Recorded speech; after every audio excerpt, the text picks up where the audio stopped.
Once again, it's a privilege to be welcomed into your homes. Today we are reading from Luke chapter 9, verse 1 to 6.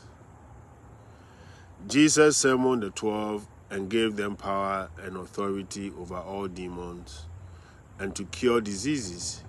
And he sent them to proclaim the kingdom of God and to heal the sick. He said to them, "Take nothing for the journey, neither walking stick, nor sack, nor food, nor money. And let no one take a second tunic.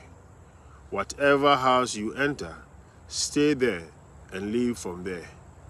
And as for those who do not welcome you, when you leave that town, shake the dust from your feet in testimony against them."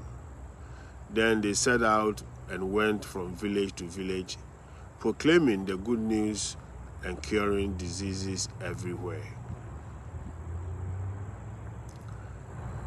When Jesus sends out the 12 on mission in the reading, he calls on them to travel light.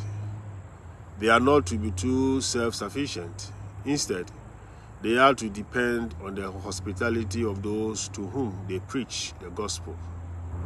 Rather than be overly self-reliant, they are to leave space for themselves to become reliant on others, to become reliant on the Lord present to them in others.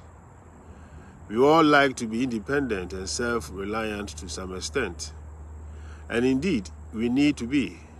However, the reading reminds us that we can never be fully self-reliant. We began life completely dependent on others, and as we come towards the end of our life, we can find ourselves once more completely dependent on others. Yet, even between these two moments of high dependence, we continue to depend on others in so many ways. Throughout our lives, we depend on others to bring to us what we do not have within ourselves. We can make the mistake of trying to go at it alone and deprive ourselves of rich resources that others can bring to us. Dear friends, the Lord is always inviting us to be open to the service that he renders in and through others. Each one of us has much to give and much to receive. The Lord, who wants to serve others through us, also wants to serve us through others. Shalom. Peace.